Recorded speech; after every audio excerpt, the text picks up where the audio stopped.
दैनंदिन जीवनामध्ये आपण अनेक वेळा शॉर्ट फॉर्म शब्दाचा उपयोग करत असतो, परंतु या शॉर्ट फॉर्म शब्दाचे पूर्ण रूप किंवा फुल फॉर्म स्वरूप हे आपल्याला माहीत नसतं. त्याचबरोबर विविध स्पर्धा परीक्षेमध्ये अशा प्रकारच्या शॉर्ट फॉर्म शब्दाचे पूर्ण रूप किंवा फुल फॉर्म स्वरूप हे विचारलं जात असतं. म्हणून या व्हिडिओमध्ये इन्फॉर्मेशन टेक्नॉलॉजीच्या संदर्भातील काही शॉर्ट फॉर्म शब्दाचे फुल फॉर्म स्वरूप देण्यात आलेले आहे. त्यामध्ये पहिला शब्द आहे IT. या शब्दाचे फुल फॉर्म इन्फॉर्मेशन टेक्नॉलॉजी असा आहे. तर ICT या शब्दाचं फुल form information and communication technology असा आहे. CPU या शब्दाचं फुल form central processing unit.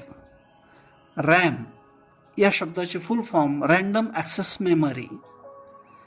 ROM या शब्दाचे फुल form read only memory. HTML या शब्दाचे फुल form hyper text markup language असा आहे. USB या शब्दाचे फुल फॉर्म युनिव्हर्सल सिरियल बस असा आहे. LAN या शब्दाचा फुल form local area network. IP या शब्दाचे फुल फॉर्म इंटरनेट प्रोटोकॉल. WAN या शब्दाचे फुल फॉर्म वाईड एरिया नेटवर्क असा आहे. तर WWW या शब्दाचं फुल फॉर्म वर्ल्ड वाईड वेब असे आहे. AI या शब्दाचे फुल फॉर्म आर्टिफिशियल इंटेलिजन्स असा आहे. अशा प्रकारच्या माहितीसाठी चॅनलला लाईक करा, सबस्क्राईब करा आणि शेअर करा. थँक्यू.